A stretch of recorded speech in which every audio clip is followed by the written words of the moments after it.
आज हम आपके लिए लेकर आए हैं परिवर्तनी एकादशी की व्रत कथा। तो चलिए शुरू करेंगे। युधिष्ठिर कहने लगे, हे भगवान, भाद्रपद शुक्ल एकादशी का क्या नाम है, इसकी विधि तथा इसका महात्म्य कृपा करके बतलाइए। तब भगवान श्री कृष्ण कहने लगे कि इस पुण्य, स्वर्ग और मोक्ष को देने वाली, सब पापों का नाश करने वाले उत्तम वामन एकादशी का महात्म्य मैं तुमसे कहता हूँ, तुम ध्यानपूर्वक सुने। यह पद्मा परिवर्तनी एकादशी जयंती एकादशी भी कहलाती है। इसका यज्ञ करने से वाजपेयी यज्ञ का फल मिलता है। पापियों के पाप नाश करने के लिए इससे बढ़कर कोई उपाय नहीं। जो मनुष्य इस एकादशी के दिन मेरी वामन अवतार की पूजा करता है, उससे तीनों लोग पूज्य होते हैं। अतः मोक्ष की इच्छा करने वाले मनुष्य इस व्रत को अवश्य करें। जो कमल नयन भगवान का कमल से पूजन करते हैं, वे अवश्य भगवान के समीप जाते हैं। जिसने भाद्रपद शुक्ल एकादशी का व्रत और पूजन किया, उसने ब्रह्मा विष्णु सहित तीनों लोगों का पूजन किया। अतः हरिवासर अर्थात एकादशी का व्रत अवश्य करना चाहिए। इस दिन भगवान करवट लेते हैं, इसलिए इसको परिवर्तनी एकादशी भी कहते हैं।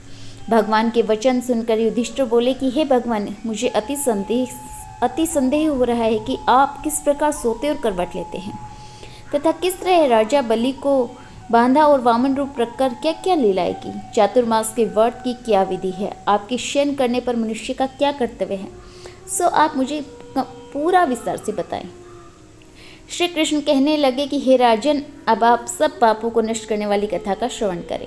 त्रेता युग में बलि नामक एक दैत्य था। वह मेरा परम भक्त था। विविध प्रकार के वेद सूक्तों से मेरा पूजन किया करता और नित्य ब्राह्मणों का पूजन तथा यज्ञ से आयोजन करता था। लेकिन इंद्र से द्वेष के कारण उसने इंद्रलोक तथा सभी देवताओं को जीत लिया। इस कारण सभी देवता एकत्रित होकर सोच विचार कर भगवान के पास गए। बृहस्पति सहित इंद्रादिक देवता प्रभु के निकट जाकर और नतमस्तक होकर वेद मंत्रों द्वारा भगवान का पूजन और स्तुति करने लगे। अतः मैंने वामन रूप धारण करके 5वां अवतार लिया और फिर अत्यंत तेजस्वी रूप से राजा बलि को जीत लिया। इतनी वार्ता सुनकर राजा युधिष्ठिर बोले कि हे जनार्दन, आपने वामन रूप धारण करके उस महाबली दैत्य को किस प्रकार जीता।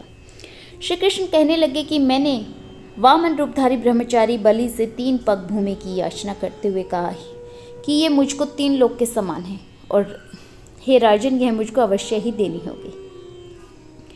राजा बलि ने इसे तुच्छ याचना समझकर 3 पग भूमि का संकल्प मुझको दे दिया और मैंने अपने त्रिविक्रम रूप को बढ़ाकर यहाँ तक कि भूलोक में पद, भुवर लोक में जंगा, स्वर्ग लोक में कमर, महल लोक में पेट, जन लोक में हृदय, यम लोक में कंठ की स्थापना कर सत्य लोक में मुख और उसके ऊपर मस्तक स्थापित किया।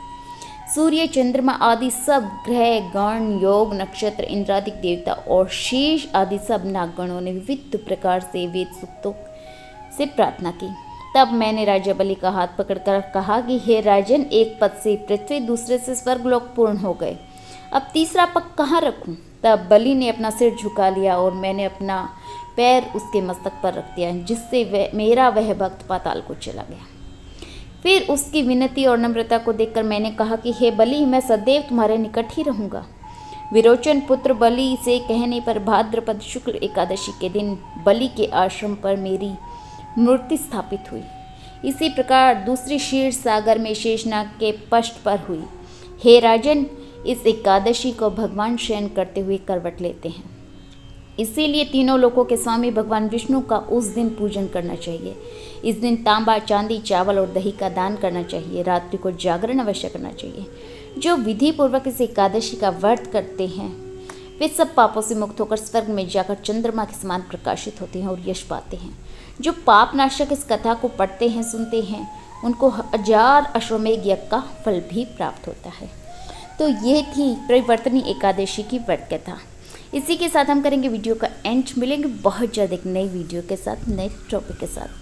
अगर आपको वीडियो पसंद आई हो तो लाइक और शेयर कर दीजिए और अगर आपने अभी तक चैनल को सब्सक्राइब नहीं किया है तो चैनल को सब्सक्राइब करना ना भूलें। मिलेंगे बहुत जल्द। नमस्ते, राधे राधे।